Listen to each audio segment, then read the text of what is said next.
En Alemania, la disputa electoral está reñida entre el candidato demócrata cristiano Merz y la candidata de la Alianza por Alemania, Alice Weidel. El primero, quien es el favorito con un 30% en las encuestas, proviene del partido de Angela Merkel, por lo que siempre han tenido ya experiencia en el gobierno, y propone la continuidad de la guerra en Ucrania, mientras que la candidata Alice Weidel ha ganado muchas simpatías por que su partido AfD generalmente es excluido de la política alemana y europea porque los globalistas interesados en continuar la guerra de Ucrania los tildan como extrema derecha. Ambos están conscientes que la inmigración ilegal debe cesar, buscan un cierre de fronteras y en el caso de Biden se buscaría una repatriación masiva parecida a la que efectúa Donald Trump. Es necesario que los países sobrepoblados logren deshacerse de tanta inmigración ilegal que ha proporcionado tantos problemas de asimilación cultural, ya que han despoblado a sus países de origen, quienes necesitan cerebros y mano de obra para poderse seguir desarrollando, y estorban a la población nativa de los países de acogida, a quienes deben enseñarles cultura y costumbres nuevamente como si fuesen unos niños, con la diferencia que los adultos, como no son niños, no tienen voluntad de aprender y prefieren quedarse con sus prejuicios traídos desde los países de origen por el resto de sus vidas, lo cual irrita a la población nativa de los países de destino, que ven esa invasión de indeseables indocumentados como un problema del cual los nuevos gobiernos deben deshacerse de inmediato. Será interesante conocer la nueva política migratoria de Alemania a partir del próximo lunes, que posiblemente sea alineada con la de Donald Trump en Estados Unidos, y así la delincuencia migratoria tanto de Estados Unidos como de Europa será instada y luego forzada a retornar voluntaria o involuntariamente a sus países de origen, los cuales están ávidos de recibirlos de vuelta para emprender su camino al desarrollo. También es notoria la disponibilidad de testimonios procedentes desde Ucrania, donde están hartos del régimen dictatorial de Zelensky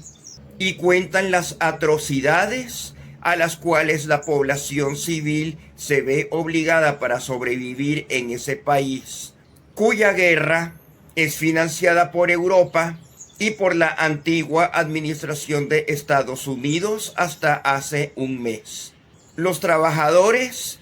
van de la casa al trabajo y el trabajo inmediatamente de regreso a su casa para evitar ser reclutados. Y con mayor frecuencia se escuchan historias de prácticas policiales violatorias de los derechos humanos, en las cuales obligan a callar y a someter a cualquier ucraniano que sea necesario para librar las guerras de Zelensky. Existen denuncias que el ministro de la Defensa de Zelensky se ha embolsillado millones de euros en diferentes bancos de los paraísos fiscales, así como villas lujosas en Francia y demás países apetecibles.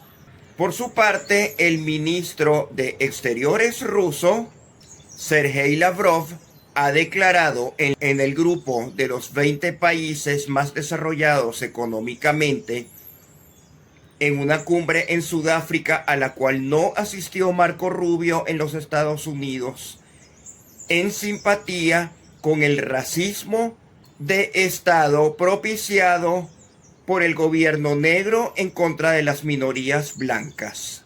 Sin embargo, Estados Unidos estuvo representado por un embajador local en Pretoria, Sudáfrica.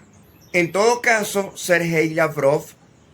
manifestó que las relaciones entre Rusia y Estados Unidos se descongelan, mejoran y aun cuando existan algunas divergencias pendientes, muchos criterios se unifican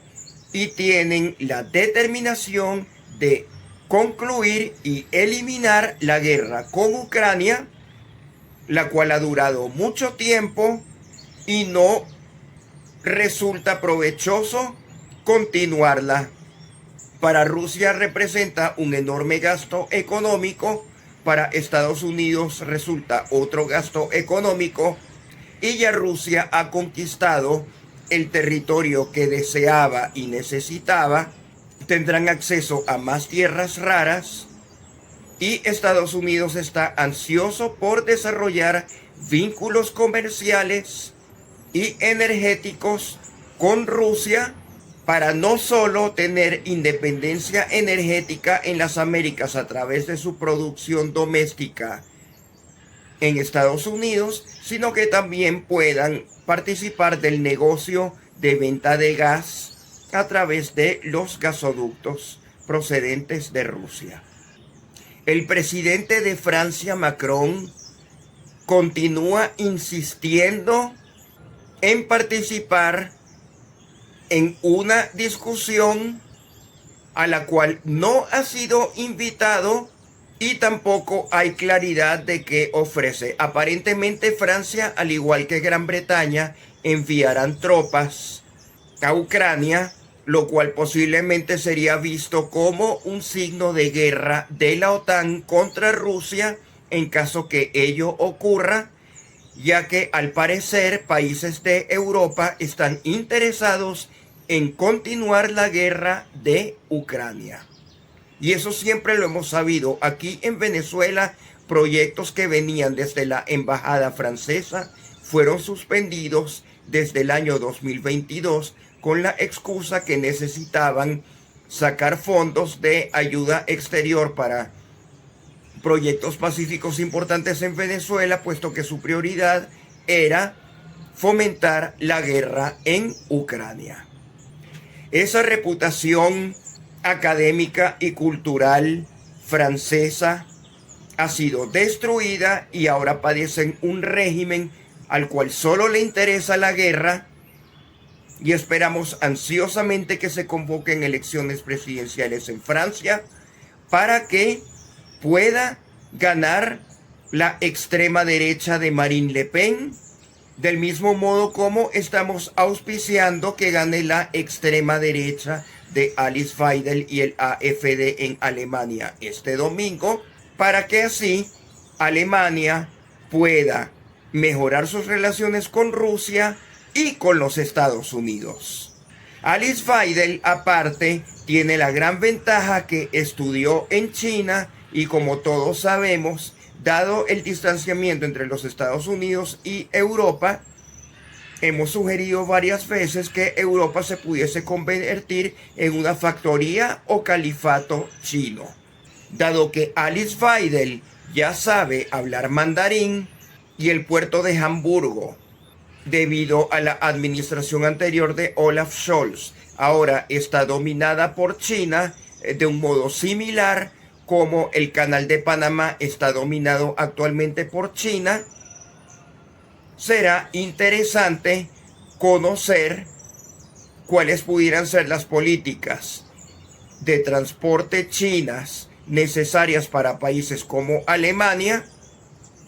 y quizás ella pueda ser una buena interlocutora con Donald Trump y Marco Rubio sobre sus conocimientos profundos acerca de China, ya que la idea no es solo conseguir puntos en común entre Estados Unidos y Rusia, sino también con China, y así pudiéramos llegar a un acuerdo tripartito entre las tres esferas de influencia, que logren comunicarse y tener ciertas agendas comunes, las cuales puedan ser distribuidas al resto del planeta para un inédito escenario de paz internacional y mundial que es tan necesaria para los países insignificantes que pudiesen tener cierta soberanía limitada en asuntos locales, siempre y cuando puedan ceñirse a la geopolítica diseñada por los grandes. Posiblemente Alice Weidel eso ya lo conoce y seguramente esté intentando que China pueda ser un factor importante en Europa que resulte la disuasión entre Estados Unidos y Rusia, quienes históricamente no han hecho sino intentar la conquista de Europa por el este y por el oeste, dando lugar a infinidad de guerras. La más reciente sería la de Ucrania, pero anteriormente también tuvimos las guerras de Kosovo y Bosnia. Marco Rubio ha señalado que las propuestas para Gaza aún no han sido bien recibidas por los liderazgos árabes de Jordania, Egipto, Arabia Saudita y Emiratos Árabes, y está a la espera que ellos produzcan mejores ideas. Pero como sabemos, absolutamente nadie ha producido ninguna buena idea. Hemos estado años y décadas infestados de guerras árabes contra Israel. A ninguno de los países árabes se le ocurre una solución. No desean recibir a quienes deban ser deportados de Gaza, pero tampoco proponen soluciones nuevas y están buscando posiblemente en consenso con países de Europa que siempre están interesados en mantener guerras en todas partes, en frenar a Donald Trump. Sin embargo, Donald Trump y Marco Rubio parecen indetenibles en su determinación de eliminar la guerra de Gaza, cuando sería tan fácil que cada país reciba a un puñado de personas de Gaza hasta que se logre desocupar la franja para la posterior construcción del complejo hotelero turístico vacacional internacional que es tan necesario para la recreación y esparcimiento e intercambio cultural entre los pueblos del Medio Oriente. En Venezuela hay tanto territorio libre que no solo podríamos albergar a todas las personas que sean deportadas de Estados Unidos y posiblemente Alemania, sino también los que provengan de Gaza. Venezuela siempre ha sido un país abierto a la inmigración. Disponemos de una cultura acogedora, a diferencia de la xenofobia que caracteriza a la mayoría de la comunidad internacional. Hemos visto cómo las autoridades del régimen de la usurpación en Venezuela han recibido alegremente a nuevos aviones de deportados procedentes de la cárcel militar de Guantánamo y fueron volados hacia Honduras, en donde fueron rescatados por los aviones de Conviasa. En territorio venezolano se ha generado una enorme polémica en el movimiento Primero Justicia, ya que Enrique Capriles y Tomás Guanipa aún insisten en llamar al electorado a votar en elecciones sin condiciones y sin que se haya proclamado la victoria del presidente electo Edmundo González Urrutia. Esta colaboración con el régimen usurpador posiblemente no tenga éxito y les acarreará la expulsión de esos dos dirigentes fundadores del movimiento Primero Justicia fuera del movimiento. Estamos observando en diversos círculos opositores la depuración de todo aquel que llame a votar sin condiciones, ya que el mero hecho de llamar a votar implica cohabitación con un régimen del cual nos queremos desentender, y por tanto esas personas son desincorporadas de la oposición y son instadas a conformar alianzas con partidos del oficialismo o el alacranato. Esas elecciones han sido convocadas para el mes de mayo, anteriormente estaban convocadas para abril, y hay quienes sostienen que en mayo tampoco serán efectuadas, dada la muy escasa voluntad ciudadana en participar allí. La plataforma unitaria deberá tomar una decisión acerca de la expulsión del Movimiento por Venezuela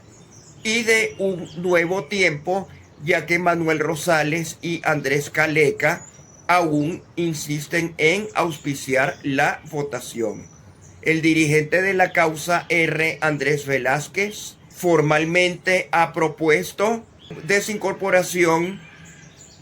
de cualquier partido que llame a votar en estas elecciones írritas, y el movimiento WAO, que se adhiere a la gran mayoría de decisiones que emanan de la plataforma unitaria, ya que nosotros, aun cuando no somos parte formal de la plataforma, contamos con suficiente militancia de base que nos expresan el sentir de la unidad, y generalmente solemos emitir comunicados con bastante antelación que luego resultan siendo ratificados por el resto de la unidad a medida que otros movimientos independientes similares también van llegando a las mismas conclusiones que llegamos nosotros, y la única diferencia es que algunos lo hacen más rápido y otros lo hacen más lento, pero solemos converger. Esta mesa de la unidad democrática actual ha madurado. En la antigüedad teníamos luchas intestinales, y lo que tenemos ahora es la depuración definitiva de quienes siempre nos estuvieron estorbando y de quienes ya se sabe sin ningún lugar a dudas que prefieren cohabitar con el régimen y por consiguiente están siendo expulsados. En el caso de Primero Justicia, a nivel interno, y en el caso de la mesa de la unidad, a partidos completos. Es probable que antes de las elecciones regionales írritas que están siendo convocadas por el régimen para mayo, hayamos logrado depurar definitivamente a la mesa de la unidad democrática, y todos aquellos que deseen participar ya habrán sido expulsados de la unidad y estarán obligados a conformar nuevas alianzas con los alacranes de vieja data. No es mucho lo que se puede hablar de política venezolana en los actuales momentos, ya que la abstención apenas lograría nivelar a la oposición, depurar a lo que nos ha impedido tener una postura unitaria, y será después de las elecciones de mayo, en las cuales no participaremos, donde tendremos mayor claridad en qué hacer. De todos modos, estos 3 meses restantes, marzo, abril y mayo, que serán desperdiciados por alacranes y oficialistas en su inútil campaña electoral, pueden ser utilizados por la Mesa de la Unidad Democrática para seguirnos empapando de los enormes cambios geopolíticos. Estábamos acostumbrados a depender de Europa para el reconocimiento de nuestra presidencia electa, y hoy vemos cómo Europa mantiene serias diferencias con Rusia y con Estados Unidos, que son las potencias interesadas en el desarrollo energético y político de Venezuela. Lo más inteligente para los venezolanos es seguir jugando la parte geopolítica entre Rusia y Estados Unidos para que nuestro petróleo siga siendo apetecible en el gran consorcio internacional energético que están planificando Putin y Trump. También a nivel de los Estados Unidos hay una controversia por un posible tercer mandato de Trump, lo cual esperamos no se lleve a cabo. Posiblemente ya sus condiciones físicas dentro de 4 años hayan desmejorado y tenga que tomar la misma decisión que Joe Biden para dejarle el camino libre a J.D. Vance, quien ha demostrado una claridad intelectual brillante y quien ha demostrado tener alta comprensión de las problemáticas actuales tanto en Gaza como en Ucrania y de los planes americanos de pacificar dichas regiones mundiales y contribuir a su posterior desarrollo económico a través de inversiones americanas más adecuadas que las agendas de ayuda humanitaria proselitista que solían ser enviadas en la antigüedad. La secretaria de Justicia, Pamela Bondi, está horrorizada con el nivel de corrupción y violación a la legislación vigente presente en todos los departamentos de la administración pública americana y en su trabajo conjunto con Elon Musk y el Departamento de Eficiencia Gubernamental. Se han descubierto datos procedentes de todas las agencias que atisban enormes irregularidades en todas partes, las cuales deberán ser tipificadas como delitos por el Departamento de Justicia de Pamela Bondi, y pronto conoceremos los nombres de las listas Epstein, en donde multitud de celebridades infringieron la ley y mediante actos lascivos incurrieron en corrupción y delitos de pornografía y abuso sexual infantil. Es previsible que muchas de las personas implicadas que tienen mucho dinero y son muy influyentes sigan presionando para que dicha lista no sea publicada. Sin embargo, la ciudadanía del mundo está muy interesada en conocer los actos de corrupción a los cuales nos han sometido las élites globalistas, para así poder proporcionar a electores de países como Alemania, que el domingo tomarán una trascendental decisión para irnos zafando de los gobiernos de izquierda corrupta y votar por la extrema derecha, que es el único movimiento que en los actuales momentos nos dice la verdad.